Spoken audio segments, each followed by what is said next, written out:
Six Rings and Football Things is back and better than ever because we are being, I think, at least me personally, I don't want to speak for my co-host Mike Cadlick from weei.com. Hi.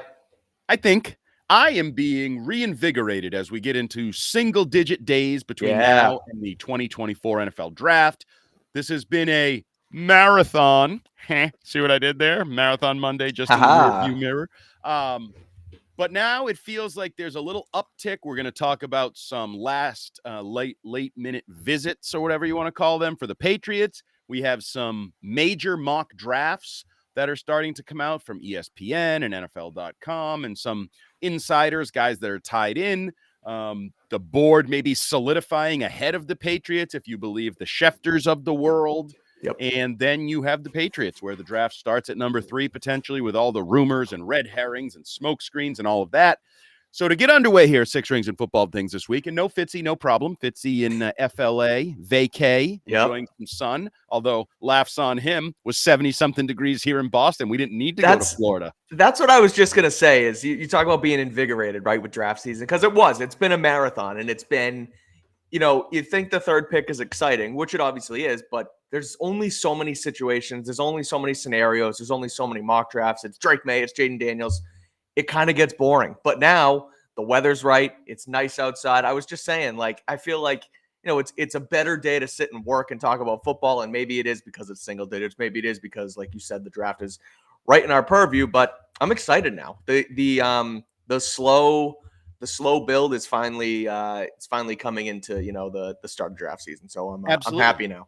As a not to pump the tires of sort of, oh, you guys work in sports for WEEI, and of course you want to pretend it's exciting. I think it's a freaking exciting time. I mean, oh yeah, the Red Sox are above 500 for now, depending on when you listen to this podcast. That could be old news by then. Yeah. The Patriots, we're coming down the home stretch towards this exciting, transformational type draft. Yep. The Bruins and Celtics are about to start the postseason. You had Marathon Monday. The sun is out. Pretty good time to be a Boston sports fan, even though we're a little spoiled and entitled and maybe don't realize it at times. So, you said everything has been sort of said and proposed and all the scenarios we've been doing number 3 pick or high pick since November. Oh, there's nothing new. But wait. Oh boy. This big old head ain't just for looks. Sometimes things ruminate in here and they come out my mouth and they're nervous. I'm nervous. So, I floated this idea on the Rich Keefe show on Monday night, and I'm going to run with it because I think it is fun. Not saying it's super realistic, not saying it's definitely going to happen or likely to happen, but in the wake of us doing a podcast about Tom Brady coming back to New England, in the wake of the Patriots wishing Bill Belichick a happy birthday on social media, which is awkward a little bit. How happy is it? You fired my ass. I do think it would have been worse if they didn't, though, to be fair. They did the right thing. Damned if you do, damned if you don't. Exactly. Bad look, weird situation, awkward, get it out of the way. Agreed. Okay. So stick with me. Okay. Because this is perfect. So I'm writing it down. I have a notebook. I'm going to take it piece by piece. I've heard rumblings that maybe some of the J.J. McCarthy interest smokescreen is really intended to drive the Minnesota Vikings offer up because they want J.J. McCarthy, but they've been sort of staying on their spot since the combine. Maybe they're only offering those 3 first-round picks. Maybe you want to get more. Tom Curran, who I don't know if you've heard, is very tied into the new regime, certainly with his former co-host, Gerard Mayo. Yep. Tom Curran is it's going to take more than 3 first-round picks. Now, whether that's him speaking, whether that's something he's heard behind the scenes that he's sort of parroting, okay. So let's just pretend the Vikings like J.J. McCarthy, that Kevin O'Connell wants J.J. McCarthy, and let's just pretend that you are trying to drive the price tag up. If that works, because I think, and Mike Reese floated this, and I kind of heard this name elsewhere, Christian Darrisaw, the left tackle for the Vikings. He's not Justin Jefferson, but he is filling a massive need for you. If the draft goes as expected and boom, we have Caleb Williams, Jaden Daniels, Patriots on the clock at 3. It's J.J. McCarthy. It's Drake May. Ooh, the Vikings are on the phone. Ooh, they're getting antsy. They really want J.J. McCarthy. All it's going to take, Minnesota, is the 3 first-round picks that everybody's talked about, 11, 23, and next year. Throw in a Christian Darrisaw. Boom, deal's done. Okay, Vikings are on the clock at 3. They take J.J. McCarthy. Now on the clock at 4 is Arizona. They don't need a quarterback. They could still trade. Or they just take Marvin Harrison. Boom. Now on the clock at 5. Chargers. They don't need a quarterback. They don't need a quarterback. Guess who's still on the board? Drake May. Guess who has a boatload of capital?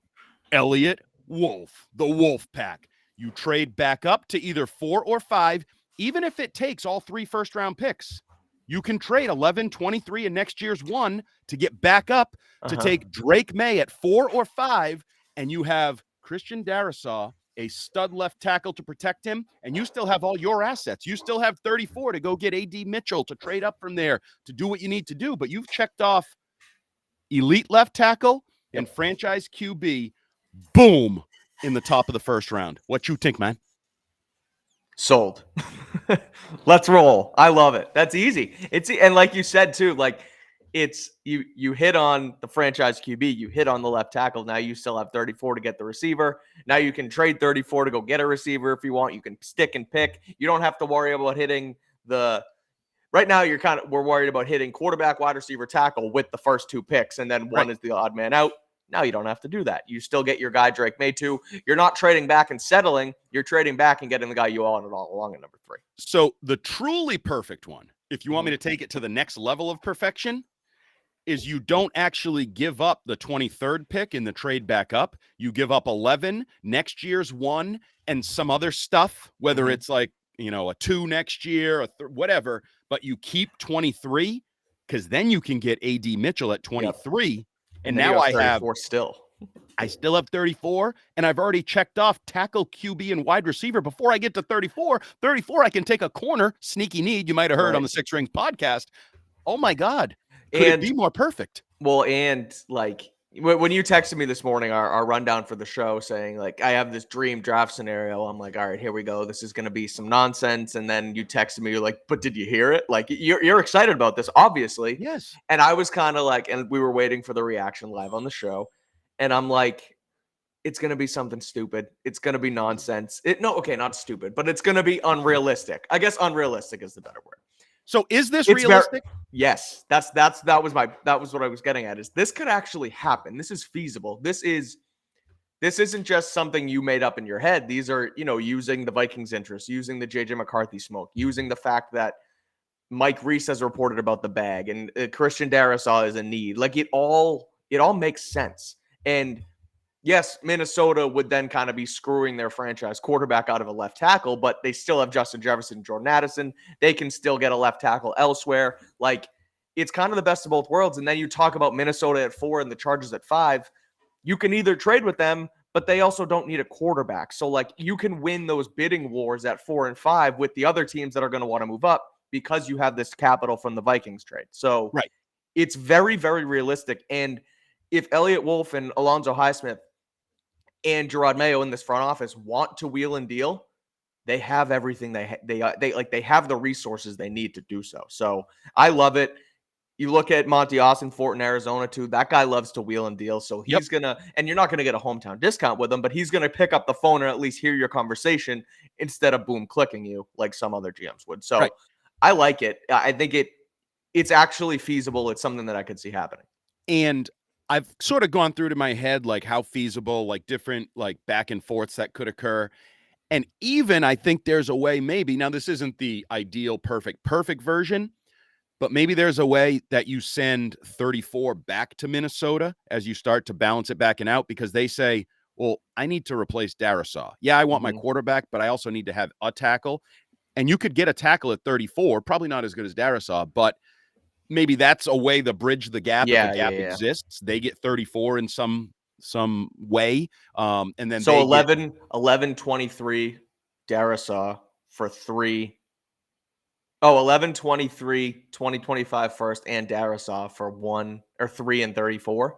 Yeah. And maybe because basically give me another second round pick or something. 34 is valuable. Or do 68. Yeah. But the way I look at that, that's sort of the same as me trading up to 23 from 34 to get like an AD Mitchell or somebody. Sure. And the other thing that I think plays in here is not only the tackle, they could get a tackle at 34 if that's part of this deal, which, by the way, the deal grows. It's becoming like an NBA deal. It's massive. Yeah, There's so much involved.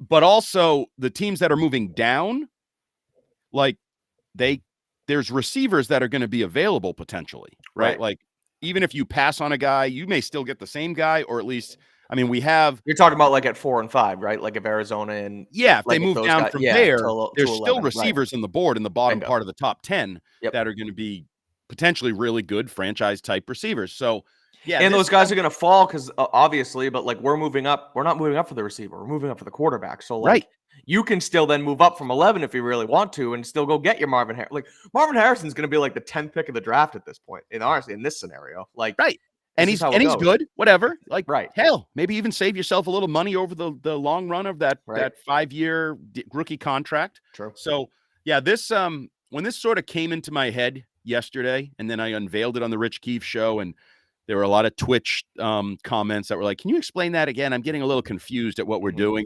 But in the end, I think a lot of people are like, "Hey, I really like that idea," and it's not an impossibility. Like, the details might need to be hammered out, but it's not like as far-fetched as maybe it sounds. What And did Keith think?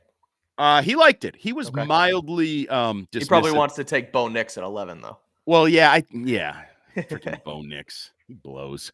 More like blow Nix, you know what I'm saying? But no, like, this is the type of thing, and as you said, this would also, you talk about the craziest first round. If these trades are happening and you're Yeah. trading down, you trade back up. The Cardinals trade down, they trade back up, which they did, I believe, last year. Yep. I think Monty Ossenfort did that. The Dolphins did it a couple years ago. It feels like it's becoming a little bit more of a common tactic to kind of manipulate the board, get what you want, trade down, trade back up.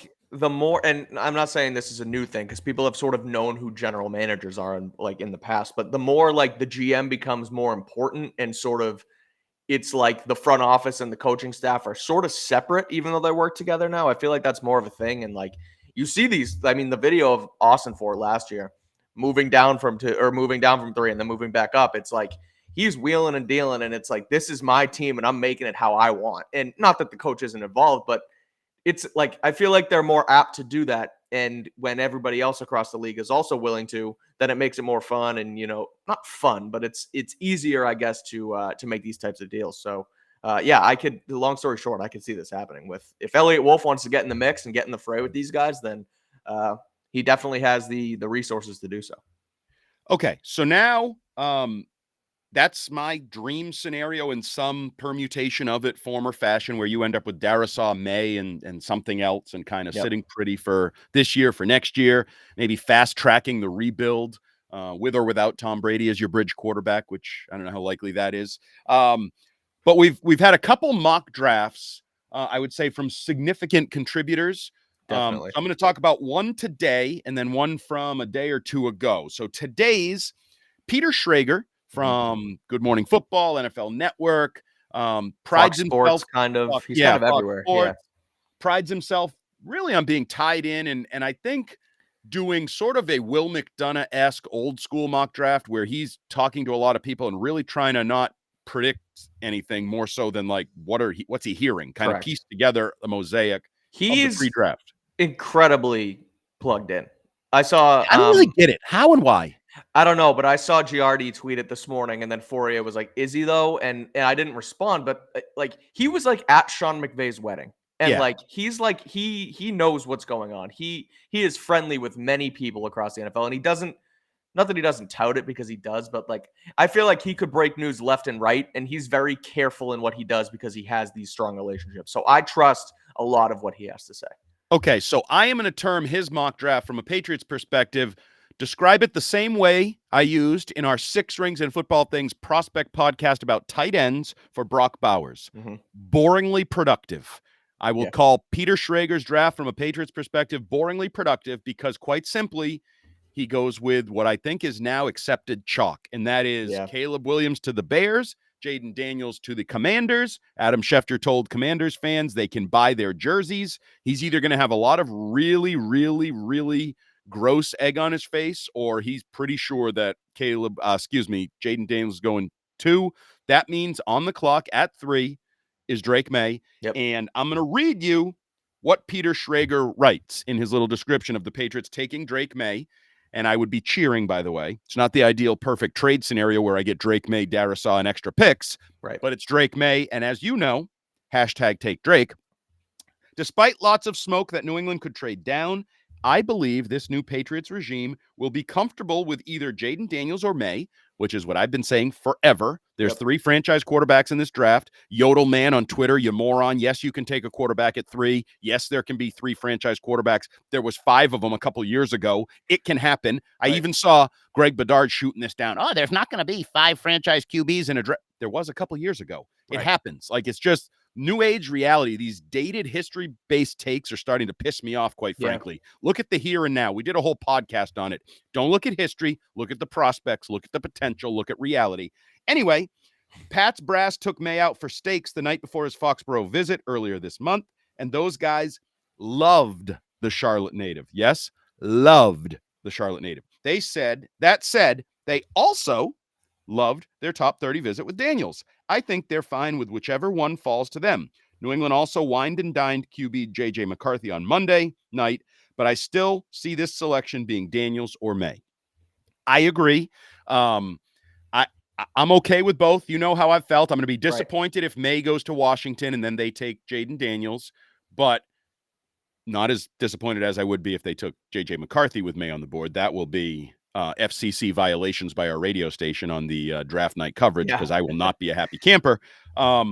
It feels like, whether it's Vegas odds or the mock drafts, that this is just falling into, all this has been talk and smoke and visits and whatever, that the 3 quarterbacks we talked about in December are the 3 quarterbacks that are going to go in the first 3 picks of the draft. Yeah, and I'm starting to think now that it went from excited about May to nervous how excited we are and how everybody's on the same page that it's not going to happen, to seeing this mock draft, seeing the ones over the weekend from ESPN, which we're going to get to. Like, it just feels like this is going to happen. And I'm starting to think that, I'm starting to have some real confidence that this is how it's going to fall. Schefter saying the Jaden Daniels stuff, I don't think he's just saying that. Washington has no reason to blow smoke at number 2, because everybody knows Caleb Williams is going number 1. So, I trust what Traeger has to say about Drake May, and I think that at this point, the pro shop can probably start getting ready to print those Drake May jerseys now. Does he wear number 10? Does he continue the Mac Jones legacy at number 10, the Jimmy Garoppolo legacy? That it has a little bit of bad luck, those number 10 quarterbacks here in Foxborough. But I trust it. I think it feels almost inevitable that they stick and pick Drake May. And I think you're right. I think you sit there, and while the trade up, trade down scenario is fun, you're better off just taking the quarterback. You're better off not taking the risk of moving back and moving up, because then, and unless you have Drake May and JJ McCarthy neck and neck and you don't really care which one you get, then you can start to do that. But if you like May that much more, don't take the risk of somebody else jumping you for a bigger haul or whatever. Just stick there. Take Drake May. He's your franchise quarterback. You have 34. You have 68. You can build around him. So, this kind of seems where this is going at this point, 9 days out. And I'm a fan. I think many people are a fan. Okay, so as we said, this is becoming commonly accepted. So I'll jump over to the Field Yates and Mel Kiper ESPN mock draft released a couple days ago, which is an alternating picks format that they did. So they also go Kiper with Caleb Williams to the Bears at 1. Field Yates takes Jaden Daniels to the Commanders at 2. And your New England Patriots take Drake May, quarterback, North Carolina. Mm-hmm. His write-up from Kiper is, I don't see the Patriots trading back, even if they have needs at several other positions. Taking May secures their future at the NFL's most important position. Yep. I love it. Secure might not be the right word, but because there is some question with every one of these, I acknowledge that. But you're taking a potential franchise quarterback at 3 overall. You're giving yourself a shot. Now, it doesn't always work out. The success rate, we talked about it. Maybe it's 50%, maybe it's 40%, whatever it is. You have to take the swing. It's worth it. It's a higher percentage than, scratch off tickets if you're trying to win some money kind of thing. Like, there's upside. Right. But this was 100 pick mock draft. Yes. And that's where I want to talk a little bit about this, because as excited as Andy is every time he sees a mock draft that says Drake May, the Maniacs, everything about that, love it. When I scroll down in this mock draft, I get less excited as they pick. So 34th overall, the Patriots select, Field Yates with the pick, Keon Coleman. Yep. wide receiver, Florida State. He writes, the Patriots need to support Drake May after taking him in round 1, and Coleman's on-field quickness is better than his time speed, 4.61 in the 40. He can be a top-notch red zone target. He might be able. I just don't love him as much as the other receivers. He Like, I have reminds me questions about him. way too much of N'Keal Harry. And I think it's just PTSD. I think it's just the fact that I'm terrified of them taking a wide receiver in the second round. Whoever it is, I'm nervous that they're going to bust. It's just the reality of what we've seen. But like we say about the quarterbacks, you can't always trust history. You can't always rely on history. It's a new head coach, it's a new regime, new player. So like I like Coleman, but I would rather them go elsewhere with 34. I think that Coleman's risk reward feels a little bit too much for me when there's, I think, better wide receivers at this point in the draft. But that's just kind of my take on him. And then making this draft even more interesting Mm-hmm. is the 68th pick, which in the alternating format is also Field Yates. Yep. Double dip, wide receiver, North Carolina, Tez Walker. He writes, yes, I already gave Keon Coleman to the Patriots in round 2, but I'm double dipping at wide receiver and setting up Drake May with a familiar target in Walker, whose length and speed would help open up the offense. My concern here is I don't personally believe that either of these guys has elite number 1 receiver upside. I'm not saying they're going to suck and they're going to be like N'Keal Harry and traded or cut in a couple years. I just don't see either of them as the guy that I think we're all lusting after, whether you call that guy Jamar Chase, Justin Jefferson, CeeDee Lamb, AJ Brown, whatever you want, a number 1 receiver to be. Right. I'm not sold either of the, like A.D. Mitchell. I love him. I think he has true elite number 1 upside. And I know he's a different case. He's probably going to be gone. You have to trade up. Right.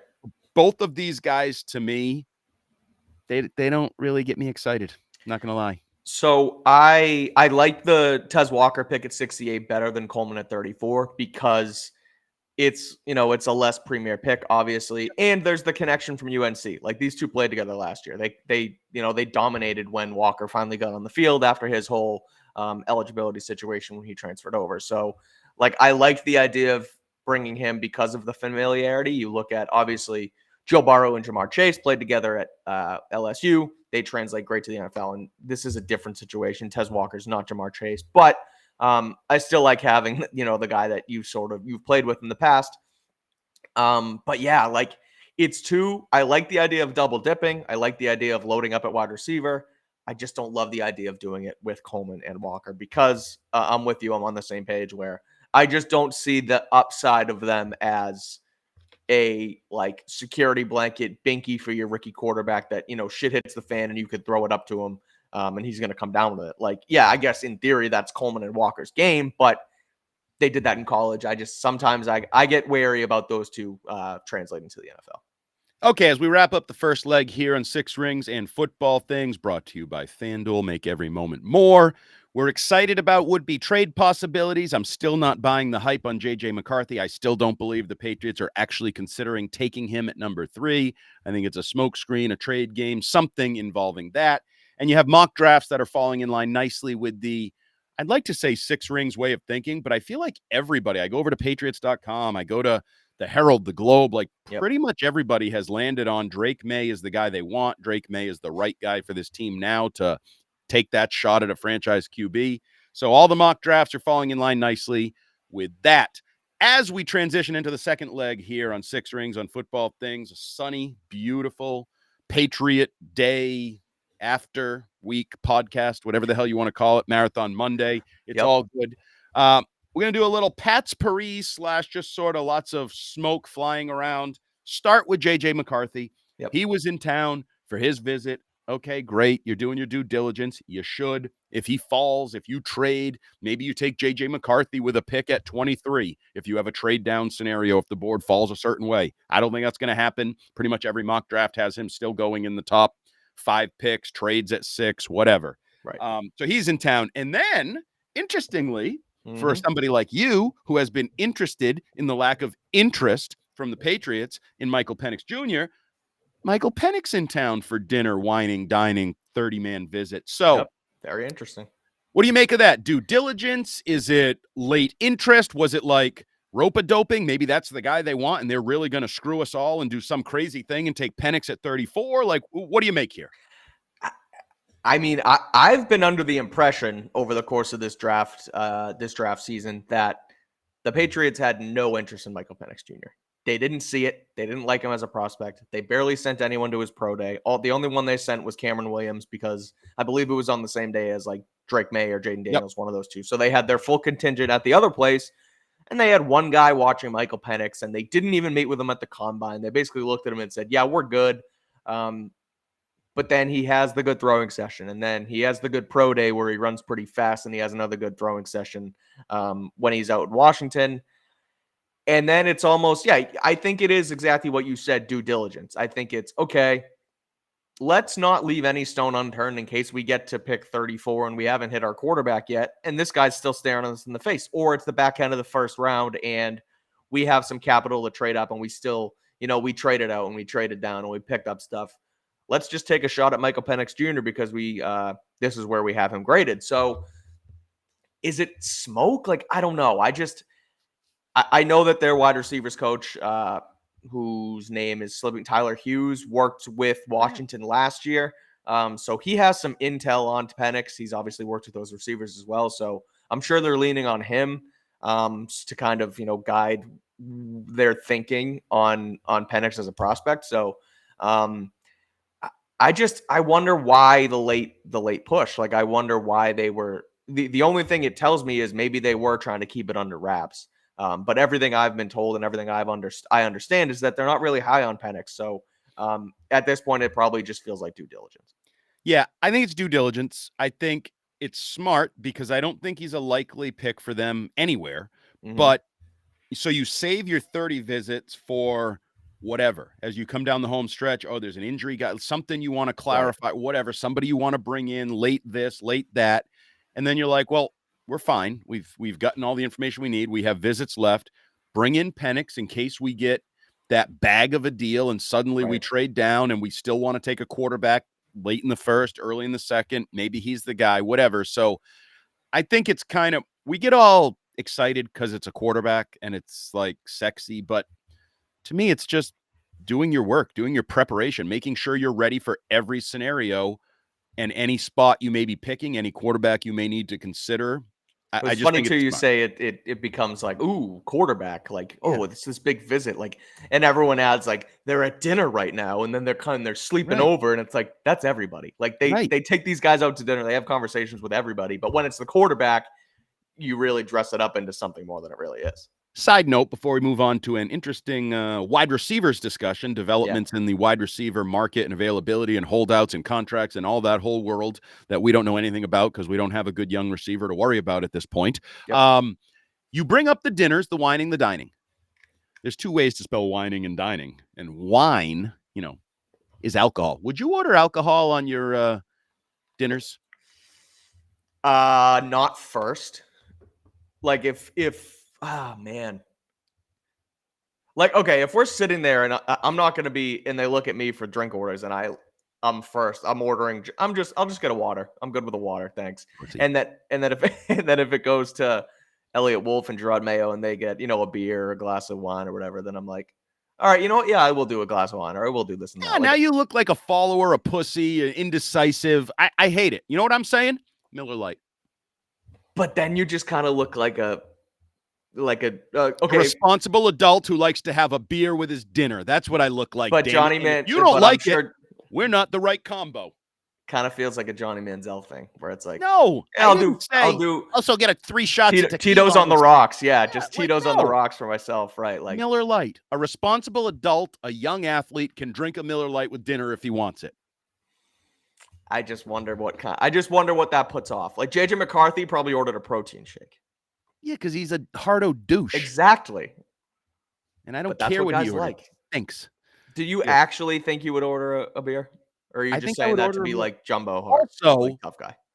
Remember, I've probably been on, like I was just in Washington or I was in whatever, like, how did it go the first couple times? I feel like that may lay the foundation for what I do. Like you said, maybe I'm a pussy the first time and I don't. And then everybody's like, yeah, can we get a round of beers? And I was like, actually, I'll get one too, please. Yeah, exactly. Right. And then by the time I'm on my 5th visit, maybe I am like, yeah, I'll just have a beer. Everybody seems to do it. It's okay. It's a good point too, though, because realistically, like, yes, it is a job interview, but it's also like, all right, we're planning on being around each other for 20, 25 years, or Right. not 25 years, but you know what I'm saying. Like, the plan is for me to be here and be the franchise quarterback. Like, we're gonna be friends just as much as we're gonna be like coworkers, and you're my boss and I'm the employee. Like, this is Right. supposed to be collaborative. Like, we can sit and have a beer together at dinner. It's not like we have a game tomorrow. It's not like I have to go in for meeting prep tomorrow. And not that we're going to go out and be hungover in the morning, but it's a good point. Like, it is more so a networking conversation than it is an interview. Yes. And I had a former coworker who used to, when his first Corona would come, he'd say, could you actually bring another one? I think this one has a hole in it. It's going to empty very quickly or something. Like, I wouldn't play those games and say, like, guy's a booze bag. He's already ordering his second beer. But I just feel like, be confident and assertive. And it's sort of the way I parent. Like, I think some parents are like hesitant to drink around their kids at certain ages. And I'm like, no, how about you teach them you can have a couple beers with dinner and be a responsible adult, and that's part of the world, and you're going to have to make these decisions and whatever. I feel like that'd be the same thing. Yesterday, little inside baseball after the marathon was out, and I was talking to one of my fiance's friends, now fiance actually, but we were talking about like drinking whatever in college, and he was saying how they would go out, and if someone ordered espresso martinis, you had to like one touch it. Like, it was like, it's just coffee, so let's just, as soon as you touch it, you have to finish it. And so I'm thinking like, okay, if Drake May is there, he's like, I'll do an espresso martini. And Mayo's like, all right, I'll do one too. And then he puts it down and he's like, oh, you touched it. You got to drink it. And Mayo's like, I don't know if you're my franchise quarterback anymore. Like, this is a little too much for me. But I think I would go with just a confident, can I have a Miller Lite, please? Thanks. Just like, that's what I do. I have a beer with dinner. It's fine. Yeah. I'm responsible. Plus, I'm going to guess they already know about me. They already know whether there's rumblings that I drink too much or I don't drink too much, right? Like, they've talked to strength coaches, they've talked to assistant coaches, they've talked to teammates, they've talked to whoever. So they kind of know my personality, and I don't know that I want to portray myself as like a saint or something if I'm not. I want to portray who I am because I'm confident who I am is the right person, is the right thing. So, okay. Anyway. That's a good point. Order a Miller Lite if you're on your visit. Penix, McCarthy, whoever. McCarthy, screw you. I don't care what you do, but Drake may order a beer. So the wide receiver market situation across the NFL, we had a report that Brandon Ayuk had asked for a trade. Then that was sort of thwarted, shot down, although I still stand by. He tweeted like a week ago, dollar sign, walking emoji, poop emoji, whatever. Like, he, BS talks kind of thing. So I do think he wants money or he wants out. He's not.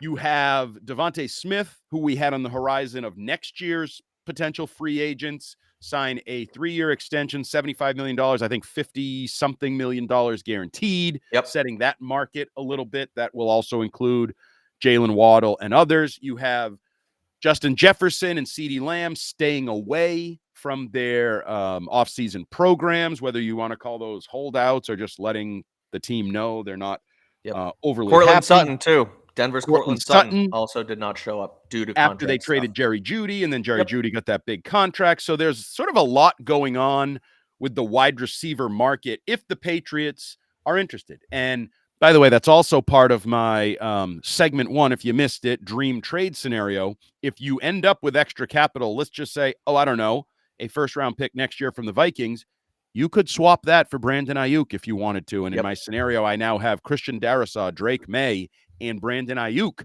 on my offense. So I'm really turning things around in a hurry.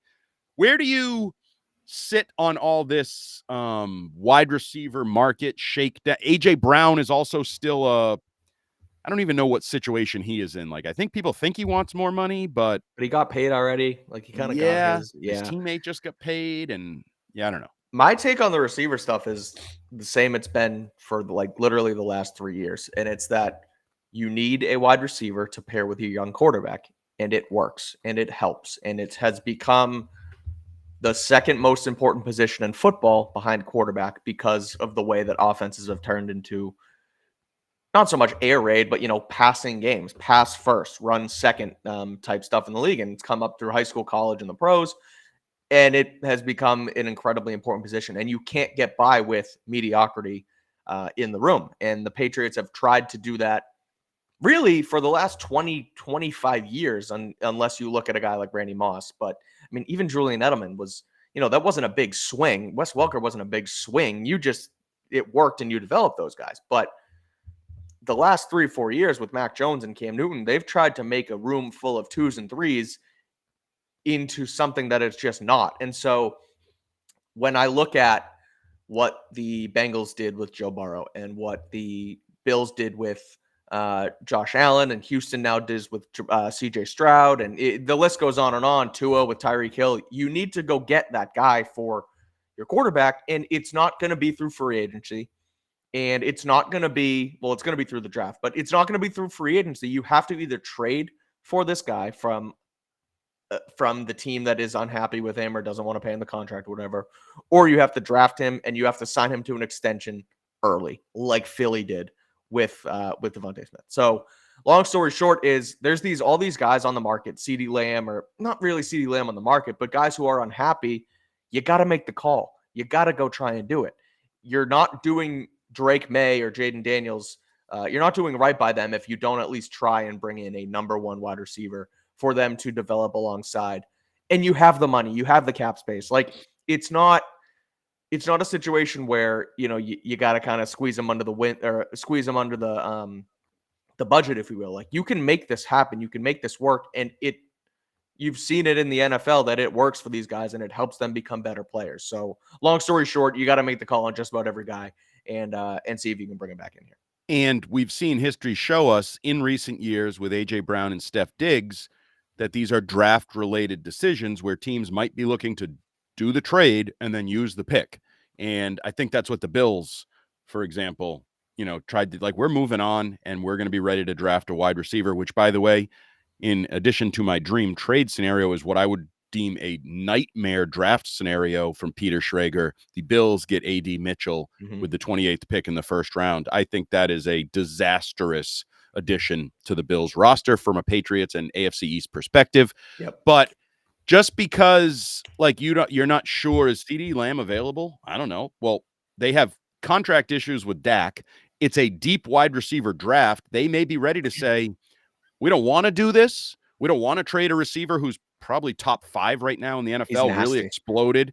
I wrote about him in my mailbag, and obviously we're more plugged into the Patriots than the rest of the league during the season, but you know what goes on. But I mean, I didn't realize the numbers CeeDee Lamb put up this ridiculous. Year. He had 135 catches for 1,700 yards. Ridiculous. And he had a little stretch, I want to say 2 years ago, where he had drops, and I kind of labeled him soft and and since then he's been uneffing believable. So yeah, he's an elite receiver, and if the contract situation with Dak and their situation makes him available and you can trade for him, you got to do it. You got to at least consider it. So that's a sub-story plot line to this draft is can you do the Eagles and just swoop in and get A.J. Brown from the Titans type deal, whether the Titans make out or not, because the Bills did it and the Vikings actually made out because they took Justin Jefferson. The Titans did it. They didn't make out. Who cares? You just need to be the aggressive one to go get one of these number one wide receivers potentially, especially if you're not going to be able to get one in the draft. If you don't think the guy that's going to be available at 34 or you can trade up to get. So now do you see that though? I think somebody's going to be traded. I think one of these receivers, whether it's CeeDee Lamb, Brandon Ayuk, I think some wide receiver could get traded in the next, whatever we are here, 8 days leading up to the NFL draft. And what about the Patriots doing it? Because I look at, I think it makes a lot of sense, and there's been, rumors and rumblings that they've been involved in the market, but I look at, Elliott Wolf's history in, especially Green Bay, where instead of going to trade for a guy for, Aaron Rodgers, they instead drafted Devontae Adams and developed him. And I know that this wasn't Wolf anymore, but, even with Jordan Love, that team, it's the same thinking in that front office, right? Yep. And instead of going to get a top tier guy for Jordan Love, they instead drafted Christian Watson, Jordan Reed, Jaden Reed, Dobbs. and Romeo Dobbs. Right. And so I just butchered 3 of their names. But those 3 guys, they drafted them and developed them and they worked. So do you see the Patriots swinging there, or are they just going to kind of try and do this draft and develop thing? No, I think they're interested in that market. Now, what the market is, I don't know. Like, Right. they're also in a weird situation where the fixation on getting a first-round pick, well, you're not trading the 3rd pick, and you then don't pick again to 34, which we can pretend is a first-round pick, but isn't. It's actually on the second day of the draft. So unless you trade down and get like 23 and use that as some sort of trade chip, because I think you and I agree, as high as we may be on a lot of these ideas and drafts and trades, this also could be a team that's picking in the top 10 picks next year. And I don't think you want to trade that pick for a receiver. So, I think they have a little bit of a dance to do there. It's kind of why the Vikings, they went and got an extra first-round pick this year to use as capital, whatever. So I think it may be hard and that may be prohibitive. Plus, you have like T. Higgins saying he believes he's staying in Cincinnati for another year. Who knows where the Brandon Ayuk soap opera is?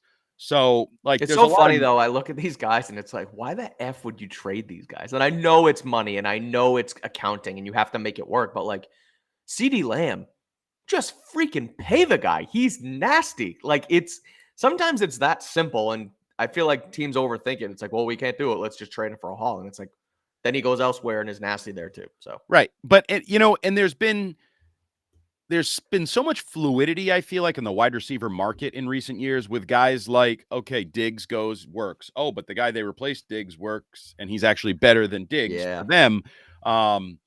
What's his name? Amari Cooper goes to the Cowboys, helped make Dak Prescott elite, and then they move on from him because they drafted CeeDee Lamb, and then but Cooper's still a good player. Like, you have sort of these double dip receivers that move. AJ Brown could move twice, but then you can draft a receiver, and there's plenty of receivers coming in. So there's a lot to think about at the receiver position. Like, I agree, CeeDee Lamb is elite, but how much do I have to pay him? Finances, or can I get, 85 cents on the dollar in the draft and then unload him and not have to pay him and sort of reset my contracts because I've kind of fudged up the Dak Prescott contract. And so there's a lot of layers to this, but the Patriots should be in on everything. They should be listening. They have the money. They have the draft capital. They have the need. It would change their draft needs. Like, they could manipulate the draft board differently. We've talked about it. Like, if you trade for a receiver, now maybe you can get a cornerback in the second day of the draft that makes your team overall better.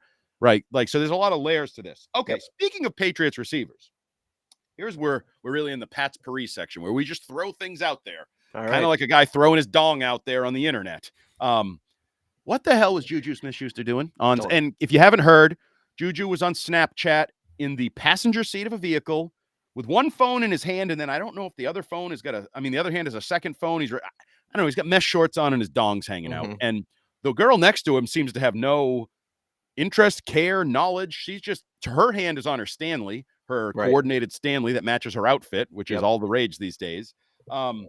What is Juju doing? And does this have anything to do with anything? Or is this just like could he get cut because of this? Does this hurt his status? Anything like that? That's what I was going to say. I don't think this actually means anything. Was it stupid for him to do? Of course. Did he make a mistake? Did he accidentally mean to send it to somebody and instead he put it on his story? Or did he not think the camera was that low? And yes, that's what happened. He also has a weird smirk on his face that made me uncomfortable.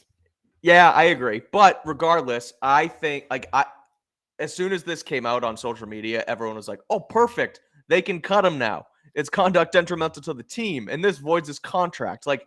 No, the guy made a stupid mistake on social media. They probably called him as what the F are you doing? Figure it out. Don't be stupid. We're trying to build a new culture here. We don't need that kind of stuff on social media. So long story short, I think it's a mistake. I think he's probably learned from it. He was probably yeah, my bad. He deleted the Snapchat pretty quick, and then he's probably going to be on the team. I don't think this is anything serious as far as they can actually release him from the team and not have to pay him money because he made a mistake on Snapchat. No. And if he's not on the team, it'll be because they traded for a receiver and drafted a receiver, and they realized he's not one of our top 5 receivers. We're going in a different direction, whatever. So yeah, I it's just stupid. He's not the first. Brandon Spikes did it when he was with the Patriots. He was on like chat roulette. His dong was out. Obviously Brett Favre had the sexting pics. Like, So I look at Juju though, and I you know how I am the social media monitor, yeah, and I'll like take their Instagrams and like if they're working out or who's here and who's in town and whatever, just to kind of give fans an idea of like who's here, who's not, what they're up to, because if they put it on their social media, it's free game for everyone. And right. so I was watching like um when they were all out in Oregon with Kendrick Bourne, and I was like, Juju's not there. Juju hasn't been posting much workouts.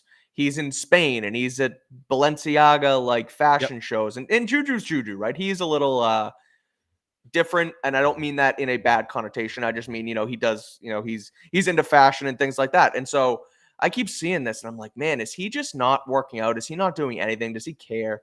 But then he posted a couple workout videos, and then he was at the start of the offseason program. He wasn't a holdout there. Like, he still works out and shows up. And so, look, I was way too high on him going into last season. He failed me as far as my expectations, and I don't think he has that extra gear that he did anymore. But I don't want to necessarily like take away his love for the game or what he does for as a player. Like, I still think he can kind of show up and be a good pro, but obviously this Snapchat thing doesn't help his cause. No. And I just have a general rule. I don't care whether you are in 5th grade or you're 85 years old. Don't send, post, take dick pics. Like, there's no, like, does this ever work? Do dudes like hook up with a hot girl because they sent a dick pic? Like, does that work? No, it's in the world of social media and the new internet and how new it is, it's there forever. Right. Even if it's a Snapchat, like, it's there somewhere. It's in the cloud. It's in the ether. Like, Right. those things So can come back. why Yeah. are we doing this? Yeah. Like, I don't know. this makes no sense to me. Like, it's just so Only dumb. bad things can come out of it. Yes, Yep. it's just a terrible idea. Anyway, speaking of spikes, Gronk spike was a Yep. big part of Marathon Monday. He was at Fenway Park, theoretically throwing out the first pitch, and said he did in true Gronk-like fashion, spike the ball into the turf right in front of the pitcher's mound. Yep. I loved it, loved every bit of it. I know I'm a simpleton, and anything Gronk does, I'm going to say is cool because I love Gronk and everything about him, but I kind of like when guys have a brand like Ric Flair till the day he dies can show up somewhere and just go, woo. And Yeah. it's like, it's so cool. I Right. find that cool. I'm sorry. Like, maybe I'm a loser, whatever. And I love that Gronk can spike things. And I still find it cool because then he goes to the Boston Marathon finish line and he spiked, was it a football or a baseball there? I don't I even think remember. it was a football at the finish line. Okay. But So then he goes, went on Channel 5 and he did like a mini spike on the thing. yeah, And he was like, like, it's I like it. Like, it's stupid, but it's entertaining and it's Gronk's yes. thing. And so I like it. Like, I'm not, whereas Travis Kelce chugging a beer on stage at his graduation, I find that fake and weird, and I'm trying Yeah. to be Gronk. And maybe that's the Patriot in me, and it's not it. But I feel like Travis Kelce's just a Gronkowski copycat, where Gronk's has been organic and like this is actually his thing, where Kelsey's trying to be a tryhard. I agree 100%. I think I've always said everything about Gronk is genuine. He's an idiot. He's whatever he like. That's who he is. If you like it, he's cool with that. If you don't like it, he's cool with that. Like, he's Right. just going to do his thing. He grew up with a certain family in a certain way. They are who they are. Like, Bill can tell them to get the F off the stage on draft night, but they're kind of having their moment. Like, that's who they are. Right. Whatever. Speaking of having his moment, the last thing we're going to touch on here, and I love the little, he's like, hey, what is he talking about? He's not Well, really you're transitioning with spikes and moments, and now I'm just This is a more serious thing. okay. Not a big deal. But on Thursday, we will have Elliot Wolf's We will. pre-draft press conference, Gillette Stadium, 10 a.m. And, these are always strange for anybody, whether Bill Belichick's handled it over the years, whether we've had Nick Caserio, Matt Groh. Now you have Elliot Wolf in an offseason where it feels like every time Wolf, Mayo, or Robert Kraft has spoken, they've either had to backtrack or we're left kind of over analyzing what they said. Did they say something stupid? And then in light of all these JJ McCarthy rumors, and he loves JJ McCarthy, and Tony Pauline says, if he could do what he wanted, he would just take JJ McCarthy, and Curran telling me they they need the bag. Like Mayo said, it's going to be 4 first-round picks, whatever. What are you looking for, expecting, hoping for from Elliott Wolf at Gillette Stadium on Thursday?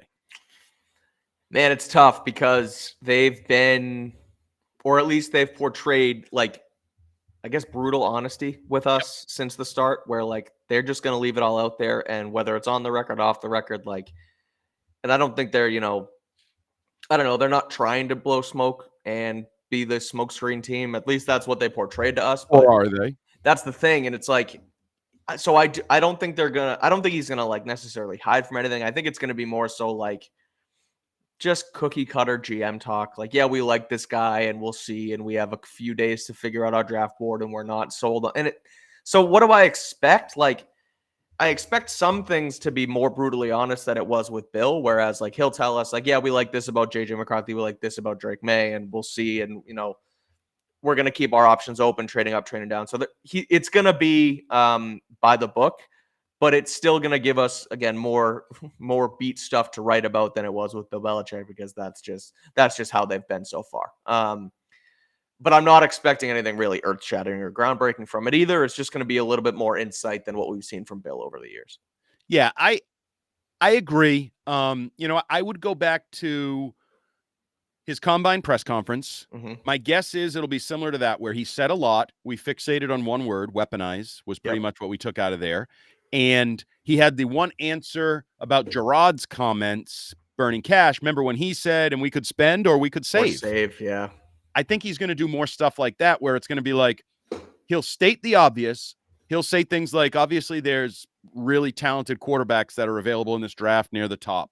And we could obviously take one of those, or we could, move back, or we could take another player at a position of need for us that's a high end. I feel like he's just going to, almost like Robert did, just kind of every answer will cover all the bases. Right. But I do wonder, is there a weaponized misstep where he says something that we all just claw onto and rip out and take it out of context and blow up? Well, that's the thing about I guess us and the media, and it's like we want these guys to be honest, and we got annoyed with Bill because he didn't give us anything, and then it's like as soon as they open up a little, we take it and we aggregate and we run and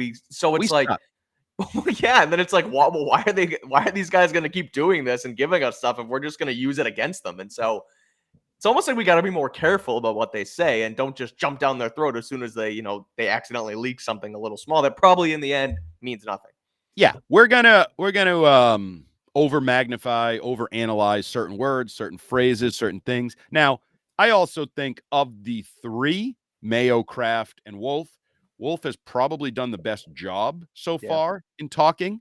So I think sorry to cut you off, but I also think they get it. Like internally, when Wolf says weaponize and everyone takes it and runs, I feel like part of the, I guess, thinking of it is like, oh, they're probably internally being like, why did you say that? You shouldn't have said that. Now they think this. But at the end of the day, they're probably like, yeah, I said it, but who cares what everybody runs with and thinks, because we know what we're doing inside these walls, and it doesn't really matter what the headlines are. We just need to go try and make a good football team. I said this. It doesn't really matter at the end of the day. The only one who I think might care is Kraft, because he cares so much about the public perception of the team. I agree. I don't think Wolf and Mayo really care. Right. I think there's been those various points along the way, especially for Mayo, even when people criticized his introductory press conference day when he said, we're going to take the best player at a really important position. Everybody's like, oh my God, he said they're taking a quarterback. No, he didn't really say that, but you want to run with it. And, Andy Gresh has had a field day with that for 2 months, whatever. Right. I don't think Mayo cared about that, because he knows we're going to do what's in the best interest of the team. We're confident in our abilities. We have an opportunity here. We're going to maximize the opportunity the best way we can. So I agree with you. But it is going to be interesting to hear what Elliott Wolf says, and it does feed the beast that is now coming up on a week before the NFL draft. Yep. I would urge everyone to tune in Thursday, April 25th, 6 to midnight, WEEI 93.7, 103.7 in Rhode Island and Southeastern Mass. The Rich, Keefe, and Six Rings draft night coverage will be awesome. Yes, it will be. Keefe will be there. I'll be there. Chris Scheim will be there. Fitzy will be chiming in from Gillette. You'll be chiming in from Gillette. I'm going to be there. No, I'm going to be there. I'm going to the party. Be in studio? I'm coming in studio, baby. We're doing Let's the go. whole damn thing. I'm working for Let's Brighton go. that day. Yep. Okay, so that is going to be a fun night because I've pretty much decided this is tough for you to believe because you just said the media sucks. You just said the media is never happy. I Yep. agreed with you. I am known for a person who's never happy, who's always critical of something. I am predicting that I am going to be happy next Thursday night All right. throughout the draft. I don't know whether it's simply stick and pick Drake May. I don't know if it's my dream trade scenario. Probably not, but I'm going to hold that dream alive because if they do that, I am going to actually waive the waiting period and put Elliott Wolf in the hall at Patriot Place, Patriots Hall of Fame, if he pulls off a trade that gets Darisaw, May, and some other assets. Yep. But this is going to be one hell of a next build up 8-10 days. We're here to cover it all, six rings and football things. Check us out over on our Prospect podcast. We're coming down the home stretch there. The newest episode is upcoming. It will be safeties, which I'm going to say it again. We throw this out there a lot. Sneaky position of need, maybe for a free safety you could add. I'm intrigued by some of the prospects. Linebacker position. We do have a defensive head coach who may be looking to fill out an already good defense. So check those podcasts out. Then we'll have a final wrap-up prospect podcast next week leading into the draft. We will have Pat's Paris. Later this week, we will actually be talking to Brian Baldinger from Odyssey Sports. Expert. He'll have his draft insight preview, what he thinks the Patriots are going to do. So stick with the Six Rings and Football Things podcast feed, wherever you get your podcast, whether that's the Odyssey app, Spotify, any provider. Please rate, review, subscribe. And if you want to bet, go over to our friends at FanDuel, which I do often, and I'm on a nice little heater of late. FanDuel, make every moment more. He is Mike Cadlick. I'm Andy Jumbo Hart. There's still balloons in the background because we are celebrating. We are a little more than a week away until May Day in Foxborough. May arrives. I'm saying it. It's going to happen. May it come true. May it be the way. That's it for today. Bye. See you.